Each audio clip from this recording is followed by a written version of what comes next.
Dans le milieu interstellaire se trouvent des concentrations de gaz et poussière.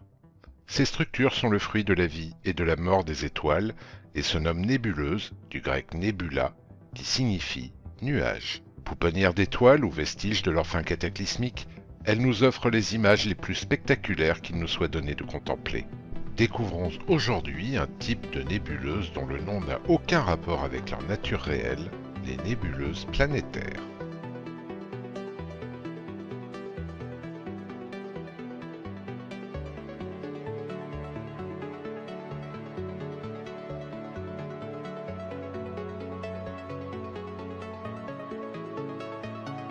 Les nébuleuses planétaires constituent une catégorie très particulière de nébuleuses en émission. Pour en savoir plus sur les caractéristiques de ces dernières, je vous renvoie à l'épisode 17 de cette même série. Elles ont été découvertes pour la première fois par Charles Messier en 1764. Il s'agissait alors de la nébuleuse de l'Altaire qui devint le 27e objet catalogué par l'astronome français, d'où son sobriquet M27.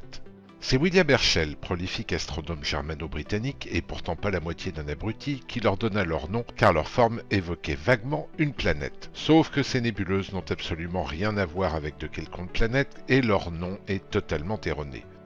Les nébuleuses planétaires sont constituées d'une naine blanche entourée d'une enveloppe de gaz en expansion. Celle-ci se forme lorsque l'étoile, qui doit être de taille modeste, environ 3 à 4 masses solaires maximum, approche du terme de son existence et expulse ses couches extérieures.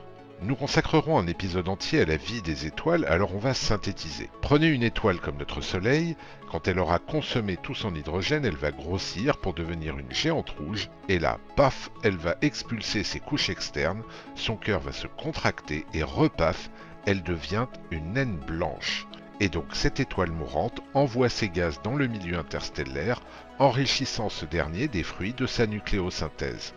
Là encore, pour faire simple, c'est dans les étoiles que se forgent les éléments comme le fer ou le carbone, et c'est durant cette phase d'expulsion que l'étoile ensemence d'une certaine manière son environnement.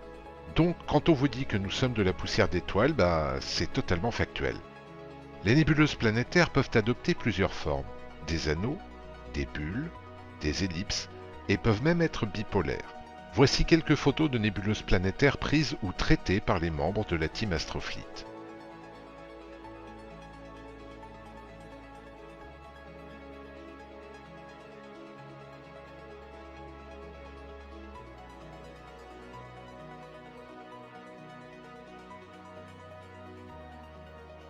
Et dans notre prochain épisode, nous nous intéresserons aux différents types d'étoiles et que les plus observateurs qui auront remarqué l'absence d'un épisode consacré aux rémanents de supernova se rassurent, nous y viendrons quand nous aborderons justement les supernovas.